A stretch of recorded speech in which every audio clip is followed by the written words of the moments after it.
And staying with diplomatic matters, it's been regarded tenuous relation, and that is the relationship between the People's Republic of China with Africa. Its ambassador to South Africa, Lin Songtian, joins us now in the studio to discuss the relations between the two, Africa, China and South Africa. But let me just first start with Ambassador, the current total value of the investments made to Africa by China. That's a very important issue, that the investment and trade are very crucial and efficient for any sustainable development in any countries. So the investment from China up to the end of last August, it exceeded over 100 billion US dollars. I think compared to the year 2000, when we enter into the new century, that is a lot time when we get into the new century, that Chinese direct investment in this continent less than 1 billion US dollars. That increased so more an 100 amount of times. 60 billion rand in general financing packaging was announced at FOCAC last year. Yeah. First 60 billion US dollars, excuse me. Yeah. So how do you arrive at the 100? Was that the new concessions that have been made? No, that is consecutive, calculated from the beginning up to now. I think the total direct investment, including the financial support from China, we calculated by over 100 billion US dollars in the continent. To date. And with South Africa, what's the total? To South Africa, according to my statistics, because I calculated the investor by investor, up to now, I think it's more than 25 billion US dollars up to today, creating more than 400,000 local jobs already. As I mentioned, Ambassador, that there are controversies that often arise, or rather considered to be a very tenuous relationship, the investments between China and Africa. Is it one that you consider to be of huge financial and reputational risks to the People's Republic of China? Yes, you know, now with those direct investment in the continent, you can see a lot of major infrastructure in the continent already happen. You go to Ethiopia, Kenya, even Rwanda, Uganda, or go to the West, Senegal. All over in the continent, you have a lot of major infrastructure. You can see a lot of industry park in the continent. You can see a lot of railway in the continent. With such a development and cooperation between China and Africa, of course, some people scare about that. Some people scare about to see the independence of economically and politically, further to politically in the continent, with the strong support or cooperation from China. So some people scare the continent independent from those people. So some people are scared, Ambassador, some because they say, I know in recent talks with America, you've had to defend those investments to Africa, and those who look at the Africa-China relations, they say they're imbalanced. If you look at Zambia, at some point, they had to offer as collateral their national electricity supply in order to secure the loans with China. So do you agree that it's an imbalanced relationship? Those people, they stay far from the continent. When they're talking about this continent, they know very little about this continent. They did not do to sustain the economic development in the continent. Now they have no money, they have no intention to sustain the economy here. But they care about China. If we help this continent to get developed, this continent, the voice will louder, and sometimes they will be independent, not only economically, but politically. So they are lying to the people. There's China come here to create a crisis, the debt trap. Now they say that China come here to take over. And that is the new colonialism. Sometimes the people do not understand, unfortunately, to say that we both, African and China, are the victim of colonialism and imperialism from the West. In China, from the Chinese people, we did not have such a DNA. So when we come here, if we create a death trap to this continent, the first people jump in, the first people suffer from there is not Africa, it's China. Because we have a lot of money from the bank, The ban is not from the government, not private people. The ban, they give you the money, they expect you to pay them back.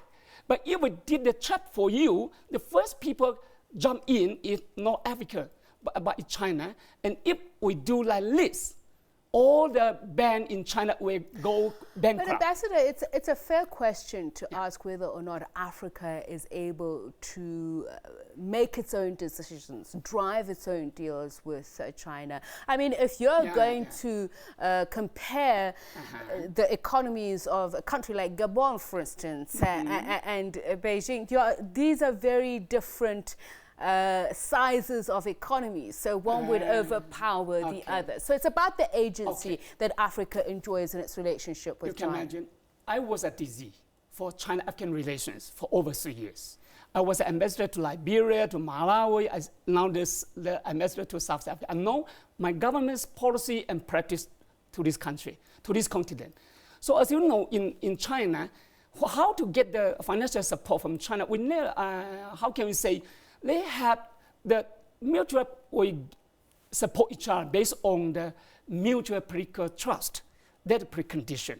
Precondition is we must have the good relationship, no diplomacy, no cooperation. And based on that, I think the main feature of China-African cooperation is very simple. We always see each other at equal footing.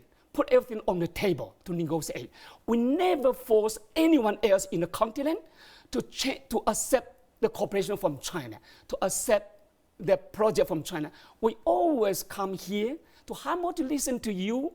If you have the project, not only the project, but you have to pass the feasibility study to ensure China, the bank, and the government this project is profitable and sustainable. Okay, let's talk about profitability. So if we look at the Belt and Road Initiative, for instance, as you say, governments are at free will to, agree with you on some of these initiatives. But are you negotiating or meeting with other important players, civil society organizations, opposition parties in some cases? Because some people feel that that agreement is then just purely left at national governments. So you leave other important players out of the negotiations. Yeah, that is one thing we have some misunderstanding. For our practice, we see the government is the representative of the whole nation.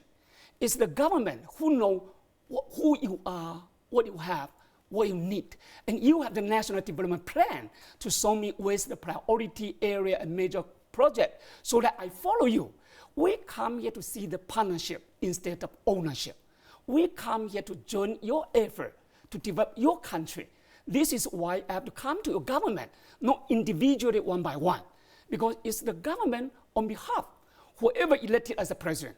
He is not only a president of the party, he is the president of the nation. But Ambassador, you would agree that national governments do not exist in a vacuum. They exist within regional communities. The African Union, if we're to look at that, they exist within economic communities. So they would also need the acquiescence of some of those platforms or regional bodies. But more importantly, you were saying it's a win-win situation. And I again go back to, is it really an equal partnership? There was a time, for instance, that it was lamented that some of the deals that African countries used to have to sign is China would say, we bring in 30% of labor force to this.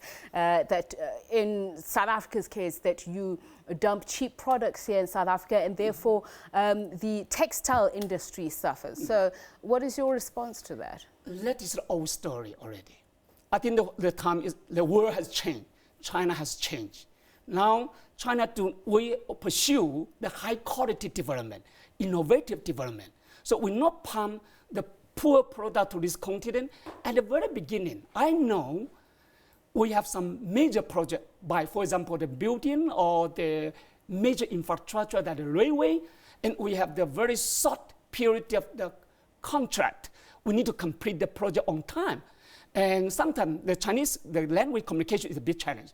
They have some labor come together with them, just for the managed coordinator, but they will go back to Mombasa, to Nairobi railway. As you know, that railway now is put into full operation already, but more than 90%, the labor for that construction of that railway come from local, not from China.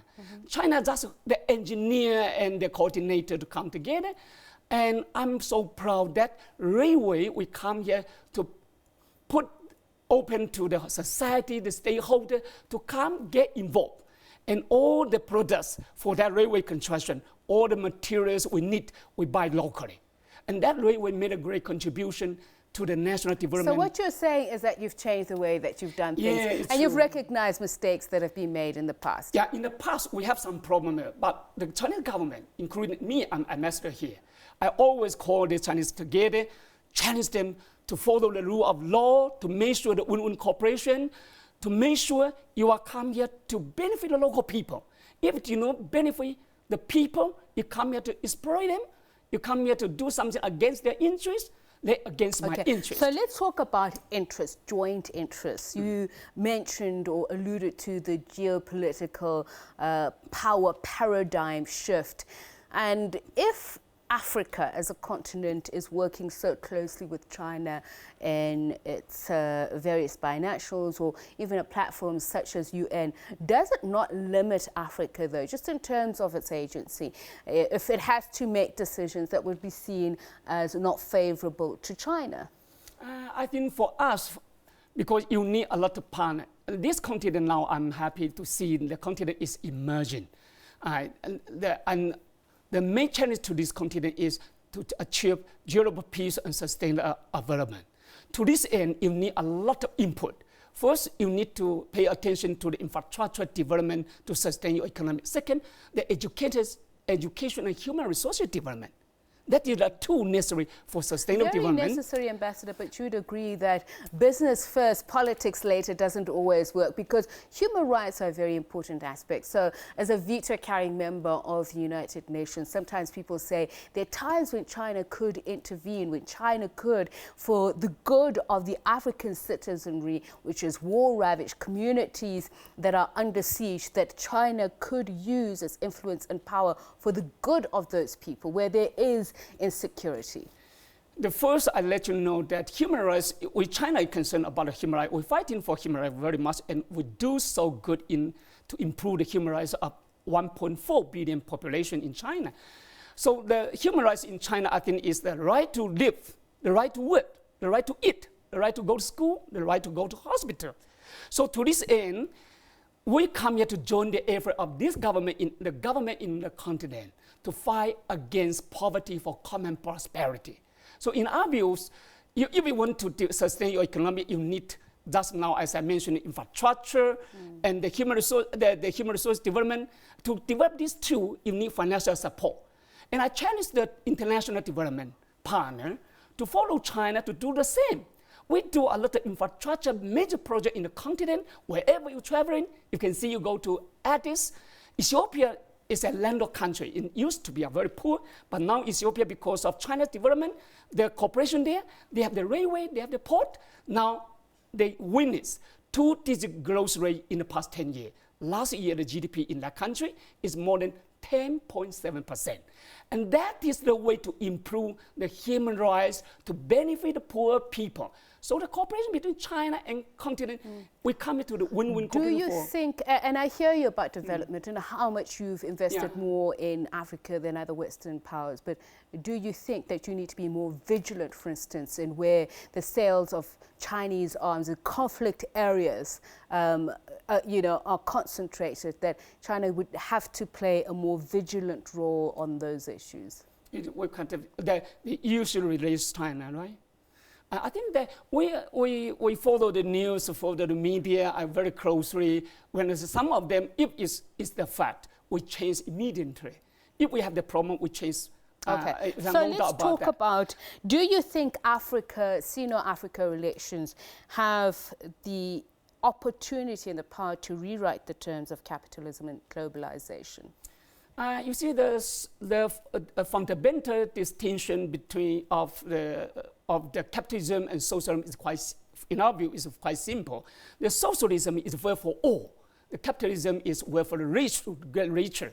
So I'm proud to say China, we pursue the socialism with Chinese characteristic to ensure that 1.4, the entire 1.4 billion population benefit from our national development.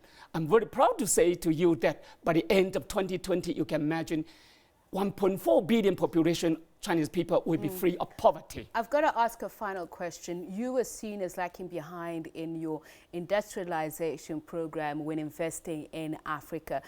Do you foresee playing a greater role, at least in helping Africa in the fourth industrial revolution? The fourth industrial revolution not only coming to us, it has already come to us. So I'm very happy to say China is one of the key forerunner in the fourth industrial revolution, such as digital economy, share economy, common economy, and e-commerce. China nowadays is a society of cashless, so a cashless society. So we are ready, we have capacity, and more importantly, we are ready to work together with this continent, because if, in our views, if this continent at this moment did not catch the trends, you will lose.